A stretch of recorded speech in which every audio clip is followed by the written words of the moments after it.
Podemos nos sentar, amados irmãos.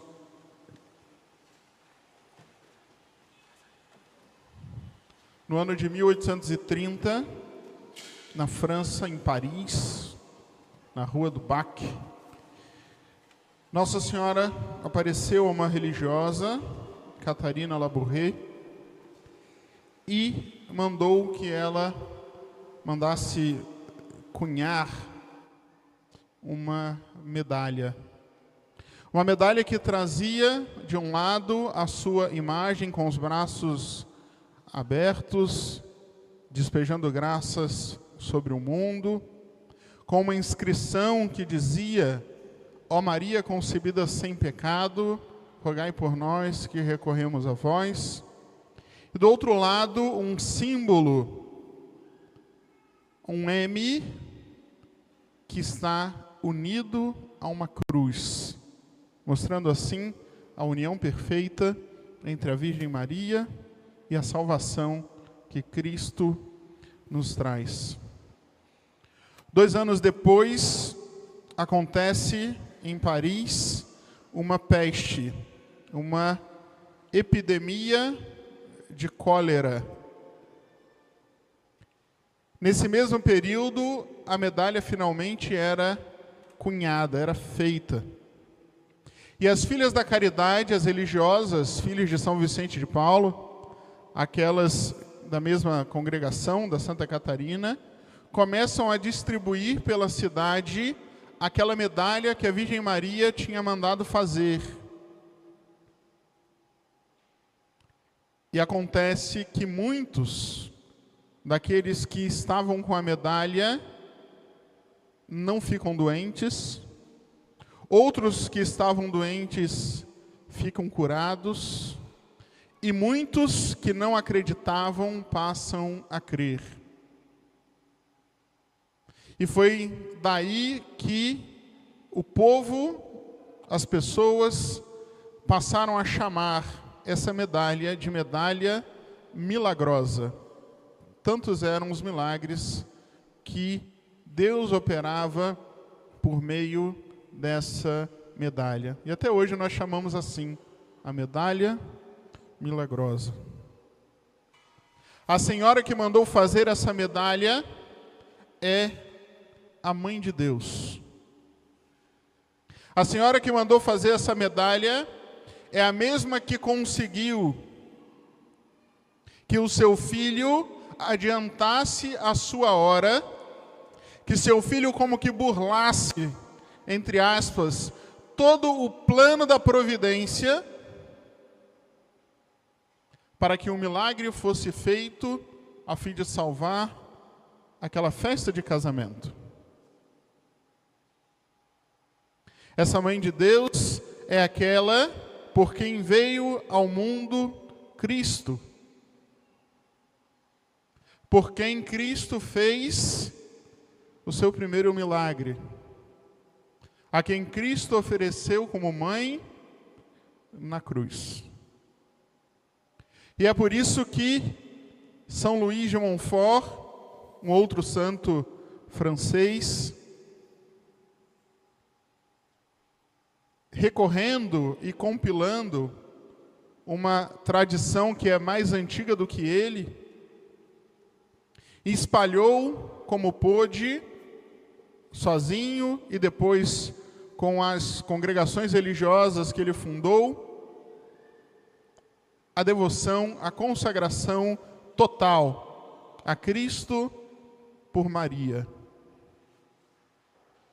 Essa consagração que vai ao cume, ao centro, ao núcleo, ao coração da vida cristã, renovando as promessas do batismo, mas fazendo isso da maneira mais segura possível, mais eficaz e rápida possível, pelas mãos da Virgem Maria.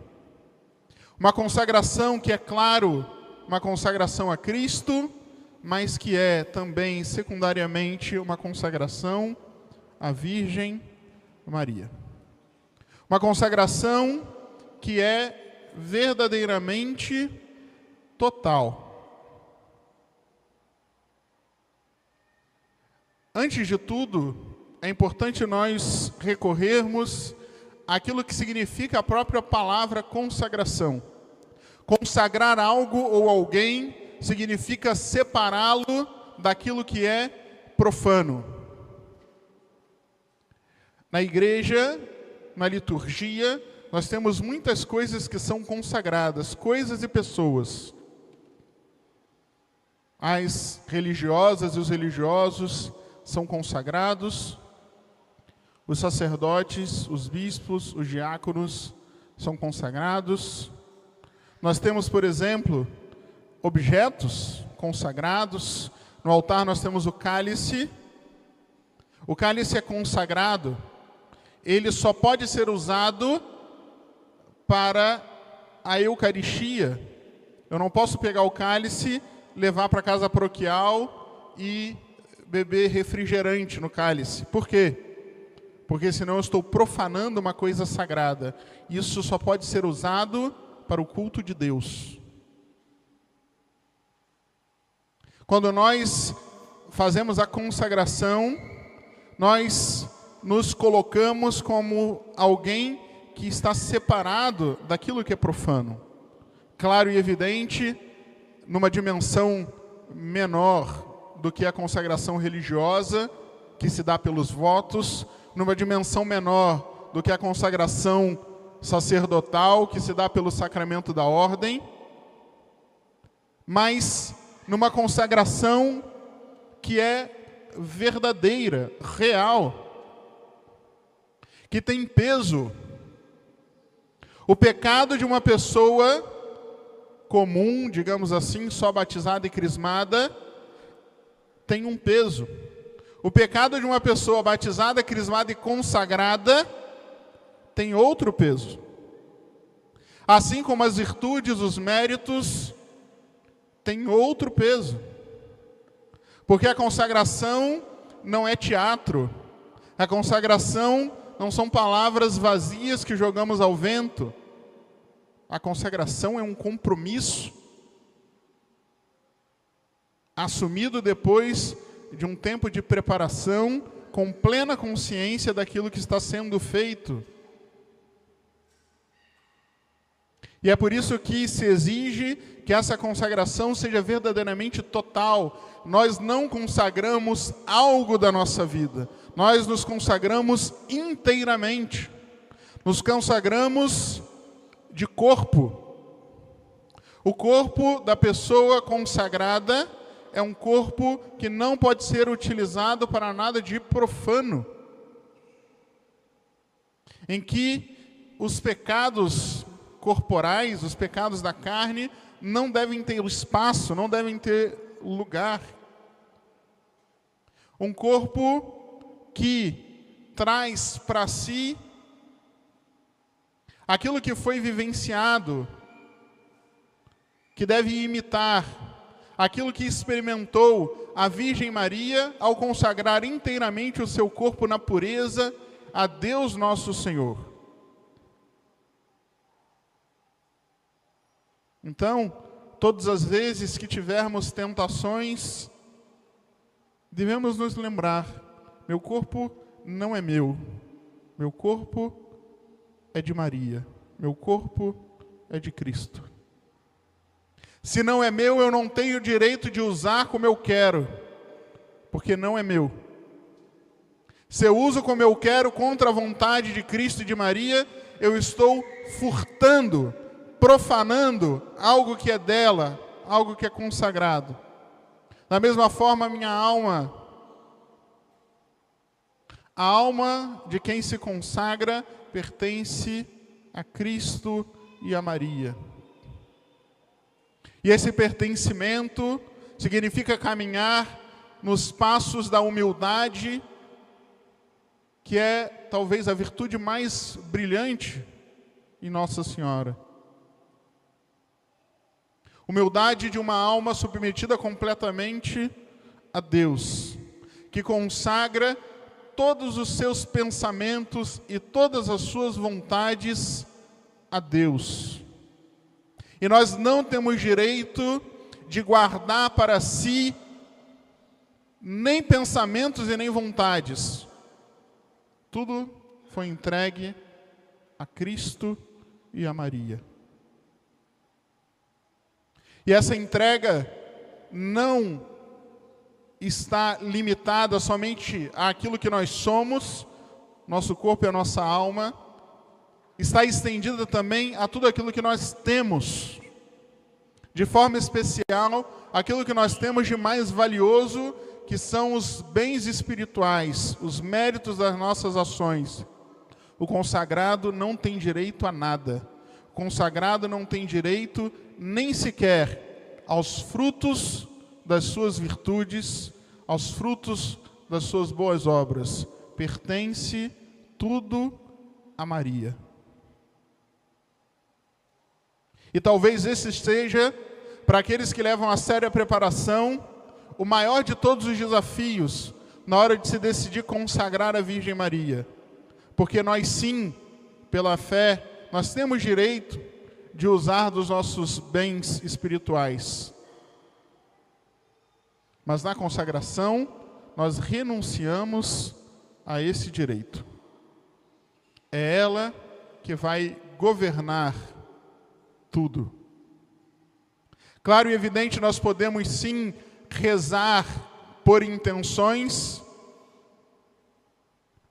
mas todas as vezes que nós rezamos por alguém, todas as vezes que nós pedimos algo para nós temos que ter consciência de que nós já abrimos mão dessa resposta, que é a Virgem Maria que vai resolver, que é ela que vai decidir.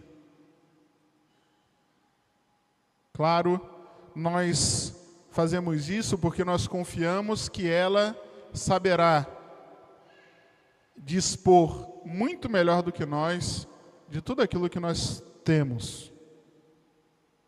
A senhora a quem nos entregamos não é uma senhora desprovida de poder. A senhora a quem nos entregamos é a Mãe de Deus. Aquela que conteve em si aquele que o universo inteiro é incapaz de conter. Aquela que faz prodígios como quer. Aquela que faz com que uma simples medalha se torne instrumento de salvação e de cura. É por isso que nós nos confiamos a ela. É por isso que nós sabemos que nesse mundo tão difícil, nessa vida em que com tanta dificuldade nós tentamos ver a face de Deus, que é por meio dela, na confiança que nós temos nela, que nós vamos conseguir com rapidez e eficácia cumprir aquilo que Deus desejou para nós. Amados irmãos, esse caminho espiritual é um caminho de privilégio. É um caminho de entrega, é um caminho de renúncia, mas é um caminho de privilégio. Porque Cristo nos olha agora não como quem é dono de si mesmo, mas como quem é posse da sua mãe. E o bom filho cuida bem das coisas da mãe. Que a Virgem Maria, Nossa Senhora da Medalha Milagrosa, interceda por nós, que seus braços estejam sempre ao alcance dos nossos braços. Que nos momentos em que nós nos sentimos mais desamparados, feridos, tristes, como uma criança, nós saibamos que podemos correr aos braços consoladores da nossa Mãe, da Nossa Senhora, da nossa Rainha. Ó Maria concebida sem pecado,